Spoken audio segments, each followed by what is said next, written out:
Channel के like कीजिए, subscribe कीजिए, शेयर कीजिए। भोलेनाथ के चरण में प्रणाम करती हूँ, मैया भवानी के चरण में प्रणाम करती हूँ, गणपति के चरण में प्रणाम करती हूँ, हम अपनी माता पिता के चरण में प्रणाम करती हूँ। मेरा प्रणाम स्वीकार हो प्रभु, मेरा प्रणाम स्वीकार हो।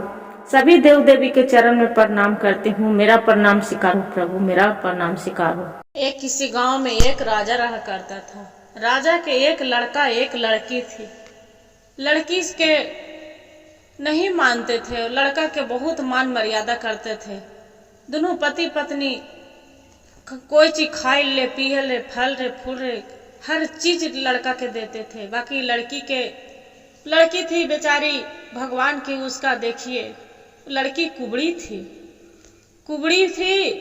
लड़की चल नहीं पाती थी उतना, जो नहीं चल पाती थी, इसलिए उसका राजा साहब और रानी के मन में देख नहीं भाती थी।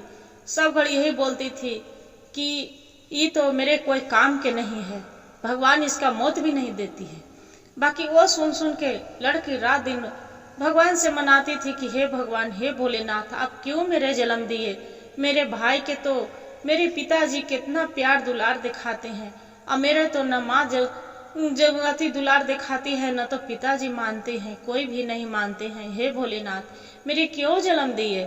ऐसी बेचारी हिकते रहती थी। तो देखिए गुरु बहन, एक दिन के बात होते हैं कि राजा और रानी दोनों बात करते हैं कि एक काम करो, इसका जाके जंगल में छोड़ आती हूँ राजकुमारी के। रानी बोलती है कि अजी कैसे आप जाइएगा, मेरे तो कितनों है तो उसका जन्म दिए, रहने दीजिए, यही घर पर रहेगी। नहीं, ये मेरी बोझ है, ये घर के जितना ये खाएगी उतना प्यार दुलार मेरा बेटा के मिलेगा। बेटा के बहुत मानते थे गुरु बहन। बाकी देखिए आगे के राजा साहब अपना लड़की के बोलते हैं माला के कि माला, इस पर बैठो, घोड़े पर चलिए, जंगल में जा रहे हैं शिकार करने के लिए, से चलो घुमा के लेके आते हैं जंगल से। बोलते हैं ठीक है पिताजी, चलिए। जाके चली जाते हैं राजा साहब और लड़की भी चली जाती है, दोनों और जंगल पहुंच जाते हैं। जो पहुंच जाते हैं तो वहां लड़की के उतार देते हैं माला के कि माला यहाँ पड़ी, तू बैठो, हम आ रहे हैं कोई अति शिकार करके, तब तोरा घर लेके चलते हैं। बोलते हैं ठीक है पिताजी, आप चली जाइए। वो लड़की बैठी रहती है, बैठे बैठे भगवान से आराधना करती है कि हे भोलेनाथ, हे भगवान, रक्षा करिएगा मेरा पिताजी के।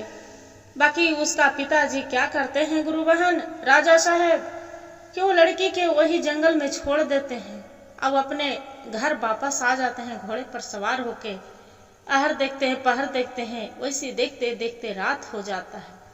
जो रात हो जाता है, बाकी उसका पिता नहीं आते हैं, राजा साहब जो नहीं लौटते हैं, वो लड़की माला बोलती है कि हे भगवान, हे भोलेनाथ, मेरा पिताजी तो इतना घना जंगल है, मेरा पिताजी अभी तक नहीं आए हैं, हम कैसे रहेंगे? हे भोलेनाथ, मेरा पिताजी के तो कुछ नहीं हो गया, मेरे पिताजी के रक्षा करिएगा, हे भगवान, मेरा पिताजी के रक्षा करिएगा।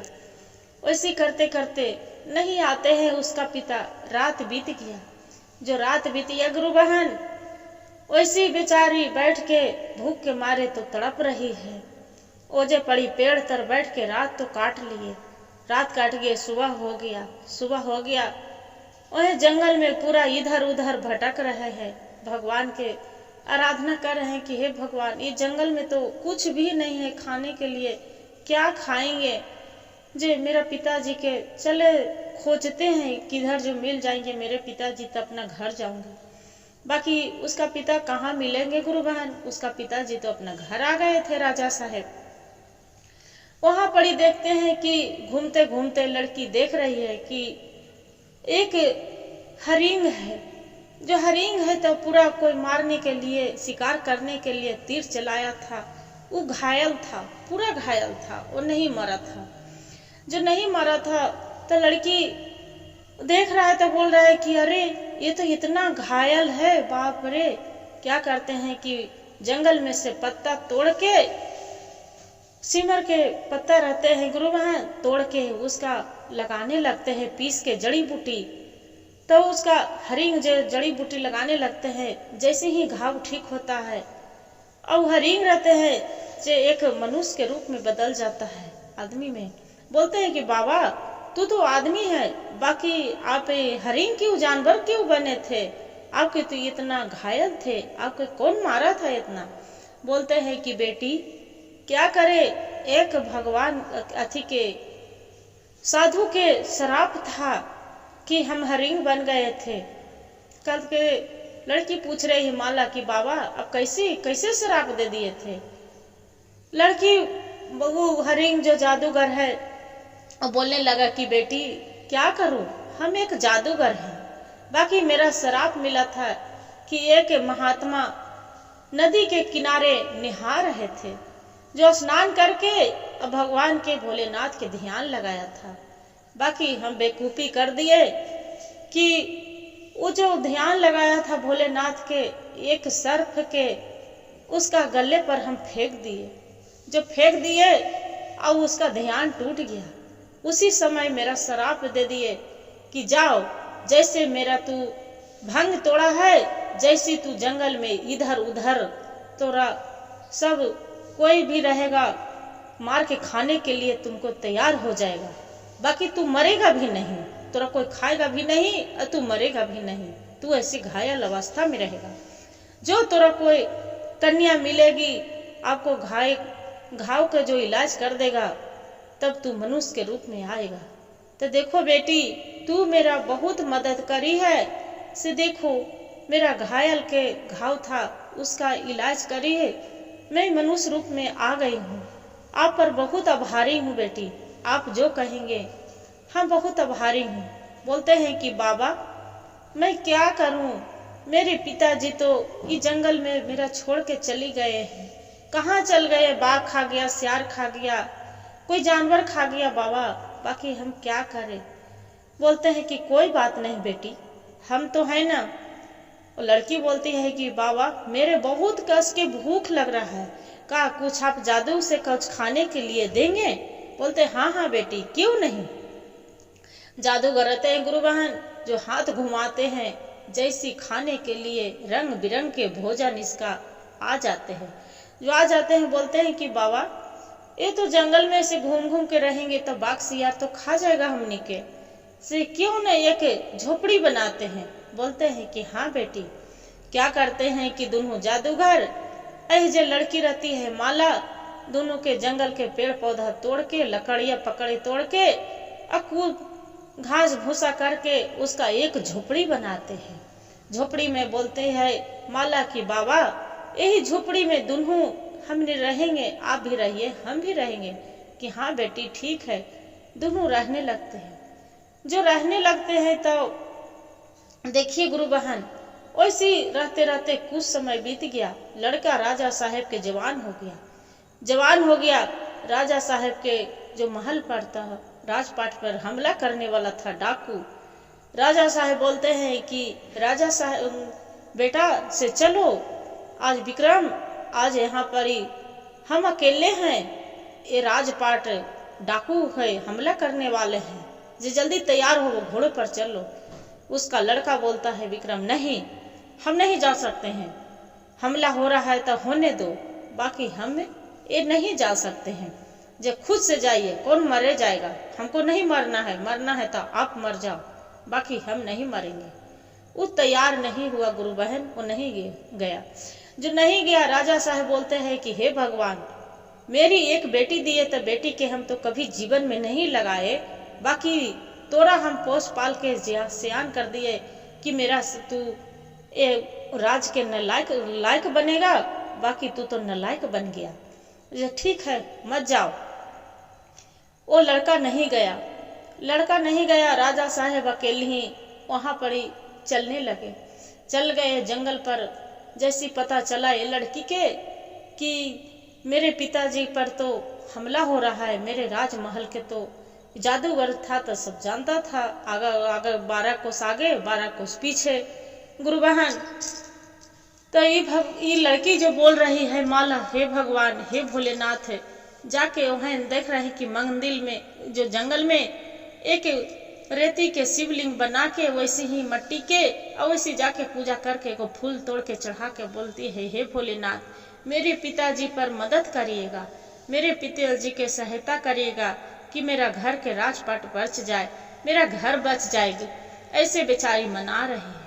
जो मना रही है फिर उतने में उसका राजा साहब वही जंगल के ओर चले जाते हैं। देखते हैं कि अरे ये तो मेरा पिताजी है। बाकी और राजा साहब नहीं बोलते हैं, सब डाकू लोग छेक लिया है राजा साहब के। ये लड़की जो माला रहती है उसका जादूगर के बोलते हैं कि ये तो बताइए जादूगर, आप तो मेरी बहुत मदद किए हैं बाबा, मेरे खाने पीने के लिए आप बहुत साथ दिए, क्यों मेरा पिताजी के आप साथ देंगे? बोलते हैं कि हाँ क्यों न बेटी, आप जो कहेंगे जे हम करेंगे। बोलते हैं कि देखिए बाबा, आप मेरे पिताजी के सब डाकू छेके हैं, आप उनको मदद कर दीजिए, आप पर बहुत आभारी रहेंगे। बोलते हैं कि ठीक है बेटी, कोई बात नहीं। क्या करते हैं गुरु बहन, एक जादू चलाते हैं, पूरा वहाँ पड़ी सब फौजी आ जाते हैं, राजा साहब छूट जाता है।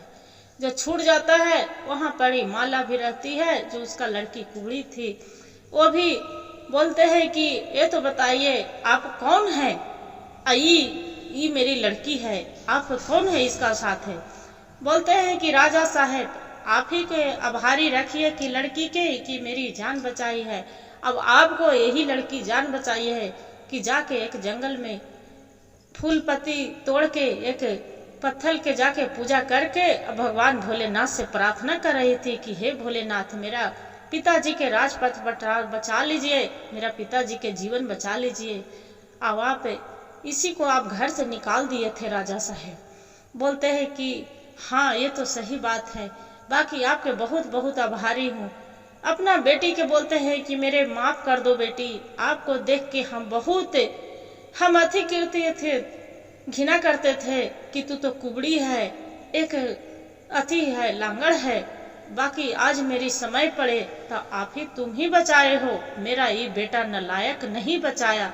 जो बेटा के लिए हम इतना किए यही बेटा मेरा नालायक हो गया। जे बोलते हैं कोई बात नहीं पिताजी, क्या करिएगा, आप तो माता पिता है, मेरी माँ है, आप पिता हैं, कोई नहीं, बच्चे गलत करते हैं तो उसका माता पिता तो संभालते हैं, तो आप मेरा संभाल दिए, जे कोई बात नहीं। जादूगर के राजा साहब बोलते हैं कि राजा जादूगर आप जो शक्ति है तो मेरी बेटी के जो कुबड़ी है उसका अपना जादू से इसका कुछ चमत्कार दिखा दीजिए। जादूगर बोलता है कि देखिए राजा साहब हम कौन चमत्कार करने वाले हैं, से जाइए अब भगवान अपना मंदिर में भोलेनाथ के माला, तुम भी जाइए राजा साहब, जाके भगवान से प्रार्थना करिए, भगवान भोलेनाथ वही चमत्कार दिखाएंगे। क्या करते हैं गुरु बहन, राजा साहब और माला दोनों मंदिर में जाते हैं शिव भगवान के, और भगवान से आराधना करते हैं, और वही जो शिवलिंग पर के जल रहता है भोलेनाथ के, वही जल माला पीती है, उसका देते हैं मुंह में। राजा साहब अपना जस के तस बड़ी सुंदर सा लड़की और राजकुमारी बन जाती है माला। राजकुमारी नियन बन के ओकरा शादी ब्याह धूमधाम से। वही जादूगर से राजा साहब कहते हैं कि मेरी बेटी के आप संभाले हैं, बाकी राजा साहब आप ही मेरी लड़की के आप ही से शादी विवाह कर लीजिए। क्या करते हैं कि राजा साहब वही जादूगर जो रहता है उसी से शादी कर देते हैं, और जादूगर अपना सुंदर जादू से सुंदर सा घर महल एकदम राज के दरबार के तरह बना देते हैं। हर हर महादेव। देखिए भगवान भोलेनाथ के चमत्कार कि कैसे एक लड़की के भगवान भी सही किए थे। हे प्रभु हे भोलेनाथ, जैसी एक राजकुमारी के जैसे करे थे कुबड़ी वाली शरीर अच्छा, जैसे सबको कंचन करिएगा प्रभु। कहानी कहने वाले पर, कहानी सुनने वाले पर, सब पर दया करिएगा भोलेनाथ, रक्षा करिएगा कृपा। गुरु भाई गुरु बहन, जो मेरी कहानी अच्छा लगे तो एक वीडियो के लाइक और सब्सक्राइब शेयर जरूर करिएगा। हर हर महादेव कमेंट में जरूर लिखिएगा। एक कहानी पूरा सुनिएगा तब तो आपको ज्ञान मिलेगा, अधूरी सुनिएगा तो भगवान के भी अपमान होता है, पाप लगता है गुरु बहन। इसलिए कहानी के पूरा सुनिएगा। गुरु भैया हर हर महादेव, और कमेंट में लिखना ना भूलिएगा।